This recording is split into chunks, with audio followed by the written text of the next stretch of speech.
শুধু দর্শক বন্ধু, আপনারা দেখছেন একে নিউজ বাংলার। এই মুহূর্তে উপস্থিত রয়েছি কলকাতা ধর্মতলা জরিনা রোড। দিল্লি আরডিএস হামলার প্রতিবাদে আজকে ইন্ডিয়ান সেকুলার ফ্রন্টের নেতৃত্বে, নওশাদ সিদ্দিকীর নেতৃত্বে আজকে টিপু সুলতান মসজিদ থেকে জরিনা রোড হয়ে ধর্মতলা থেকে যে রাস্তা রয়েছে সেই রাস্তাতে দেখতে পাচ্ছেন প্রতিবাদ সভা আইএসএফের নেতৃত্বে, অর্থাৎ নওশাদ সিদ্দিকীর নেতৃত্বে বহু মানুষ উপস্থিত রয়েছেন এবং মিছিল লম্বা হয়েছেন। যারা এই মিছিলে অংশগ্রহণ করেছেন তাদের সঙ্গে কথা বলে নেওয়ার চেষ্টা করব। যে লালকেল্লায় ভারতবর্ষের প্রথম স্বাধীনতার পতাকা উড়েছিল, যে লালকেল্লায় দাঁড়িয়ে ভারতের প্রথম নাগরিক রাষ্ট্রপতি, ভারতের দেশের প্রধানমন্ত্রী জাতির উদ্দেশ্যে ভাষণ দেন, এই রকম একটি হাই সিকিউরিটি জোনে বিস্ফোরণ কোনোভাবেই মেনে নেওয়া যায় না।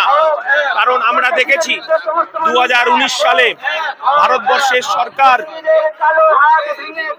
নির্বাচনকে কেন্দ্র করে যে বিস্ফোরণ ঘটিয়েছিল, আজও পর্যন্ত দোষীদের শাস্তি হলো না।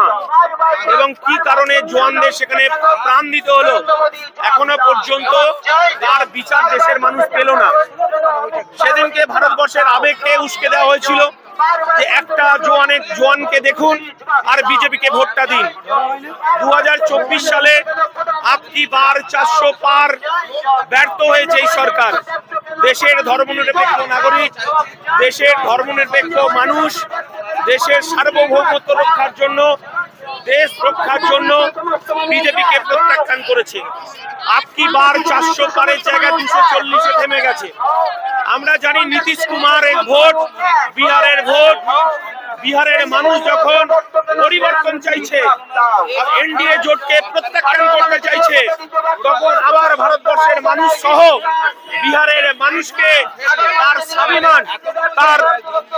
তার স্বাভিমানকে জাগিয়ে তোলার জন্য, তার আবেগকে জাগিয়ে তোলার জন্য এবং নীতিশ কুমারকে বাঁচানোর জন্য এই বিস্ফোরণ বলে আমরা মনে করি। অবশ্যই চৌকিদার ব্যর্থ। চৌকিদার ক্ষমতায় আসার পর কতবার ভারতবর্ষে হামলা হয়েছে, তার উত্তর তো চৌকিদারকে দিতে হবে। চৌকিদার একদিকে তিনি বলবেন চৌকিদার ভারতবর্ষের মানুষকে বিপদে ফেলে, ভারতের সংবিধানকে বিপদে ফেলে তিনি বারবার বিদেশ সফরে যাওয়ার মানে কি? আমরা বলতে চাইছি যে লালকেল্লায় যে বিস্ফোরণ, এখানে আমরা মনে করি এটা সরকারের একটা খারাপ উদ্দেশ্য আছে এবং সেই উদ্দেশ্যটাকে দিনের আলোর মতো পরিষ্কার করার দায়িত্ব অমিত শাহ, নরেন্দ্র মোদী। না হলে এদেরকে গদি ছাড়তে হবে। সন্ত্রাসবাদীদের বিরুদ্ধে আমরা লড়বো এবং সন্ত্রাসবাদীদের কালো হাত ভেঙে পুড়িয়ে দিতে হবে এবং সন্ত্রাস দমন পীড়নের জন্য দেশের স্বরাষ্ট্রমন্ত্রী সম্পূর্ণভাবে দোষী এবং স্বরাষ্ট্রমন্ত্রীকে সম্পূর্ণভাবে গদি ছাড়তে হবে দেশের সুরক্ষার দাবিতে।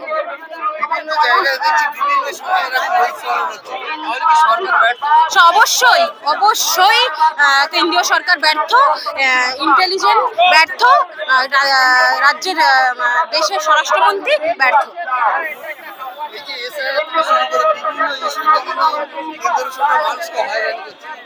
এই হয়রানির বিরুদ্ধে আমাদের ইন্ডিয়ান সেকুলার ফ্রন্ট মানুষের পাশে আসছে, মানুষের পাশে থাকবে এবং মানুষের সাথে মানুষের দরকারে সবসময় লড়াই করবে।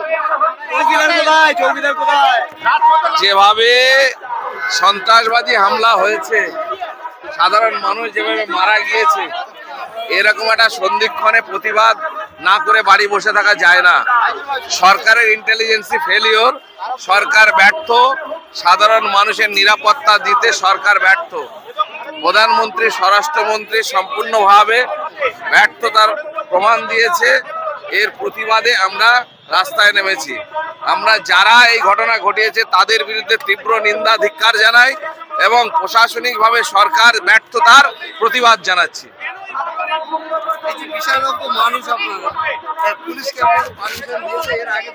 এই ধরনের প্রতিবাদে পারমিশন দিক না দিক আমাদের প্রোগ্রাম হবে। সাধারণ মানুষের স্বার্থে আমরা রাস্তায় আছি, থাকবো। মানুষের স্বার্থে কাজ করতে গেলে পারমিশন লাগে না। চৌকিদার খুঁজতে বেরিয়েছি, তিনি নাকি দেশের চৌকিদার, সারাদিন আমাদের পাহারা দেন। যখনই নাশকতা হয় চৌকিদার কোথায় যান?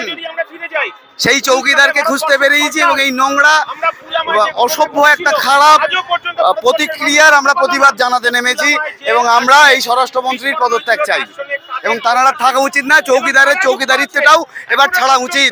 তানার যে বয়স হয়েছে নাশকতা হলেই বোঝা যায়। কি বলবো, আপনি তো সব জানেন, এত সরকার আমার সঙ্গে অত্যাচার করছে, এটা চলবে না এখন। এমনি সবাই দেখছি তাতে হয়ে এই যে দিল্লি সন্ত্রাসী হামলা সাধারণ মানুষের জীবন গেল, কি বলবেন? দেখেন, কেন্দ্রে যে সরকার চলছে, সরকার সাধারণ নাগরিকের জীবনের কোনো মূল্য এদের কাছে আছে বলে আমার মনে হয় না, কারণ এরা সম্পূর্ণ একটা ব্যর্থ সরকার।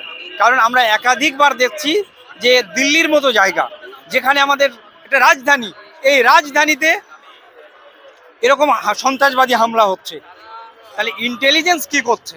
কেন্দ্র সরকারের যে ইন্টেলিজেন্স গোয়েন্দা বিভাগ, তারা কি নাকি তেল দিয়ে ঘুমাচ্ছে? তারা জানে না যে এখানে এরকম একটা 350 কেজির একটা RDS ভর্তি একটা গাড়ি আসছে, একাধিক দিন এক জায়গায় হোল্ড হয়ে থাকছে, তাদের কাছে কি কোনো খবর থাকে না? তারা কি ঘুমাচ্ছে? আমরা বলছি পুরোপুরি ব্যর্থ। তিনি প্রধানমন্ত্রী না, নিজেকে চৌকিদার বলেন, তাহলে চৌকিদার কি ঘুমাচ্ছিল রাত্রে? তা পরিষ্কার হচ্ছে যে এখানে সাধারণ মানুষের নিরাপত্তা যেখানে জীবনের মূল্য নেই। একাধিকবার পুলওয়ামা থেকে শুরু করে যেসব ঘটনা সন্ত্রাসবাদী হামলা করছে, চৌকিদার না যদি ঘুমিয়ে থাকে, হতে পারে তিনি ঘুমাচ্ছেন, বা এটাও হতে পারে তিনি জেগে জেগে ঘুমাচ্ছেন, যে সাধারণ মানুষের জীবনের মূল্য তার কাছে কিছু নেই। তিনি তো আজকে আদানি আম্বানিদের সরকার, সুতরাং তার কাছে সাধারণ মানুষের জীবনের মূল্য নেই, এটা আমরা মনে করি। চৌকিদার যে বুড়ো হয়ে গেছে, অপারগ হয়ে গেছে, সেটা দেশের মানুষ বুঝছে নাকি? দেখেন, বিগত দিন দেশের মানুষ এর যোগ্য জবাব দিয়েছে, কিন্তু আমরা দেখেছি যে ভোট একাধিক এক ব্যক্তির একাধিক জায়গায় ভোট, এই যে কৌশলে আমরা মনে করছি 2024 ইলেকশন, এই 24 ইলেকশনে তারা এইভাবে এগিয়েছে। আমরা বিভিন্ন সময় দেখতে পাচ্ছি যে মানুষ কিছু সন্ত্রাসবাদী হামলা হলে মুসলিমদের নাম বেশি প্রচার করা হয়। দেখেন, এটা পরিকল্পিতভাবে, কারণ কেন্দ্রে যে সরকার চলছে, যে RSS এর একটা উইংস তারা কাজ করছে, তাদের মূল এজেন্ডা হচ্ছে সরকারকে মানে হিন্দু মুসলিম এই পলিটিক্স করে থাকা। তাদের যে চিন্তা ভাবনা, RSS এর মূল চিন্তা হচ্ছে যে মুসলিম মুক্ত ভারত। সুতরাং যে কোনো ঘটনায় মুসলিমদেরকে নাম আগিয়ে এনে তারা এটা অ্যাপ্রোচ করতে চায়।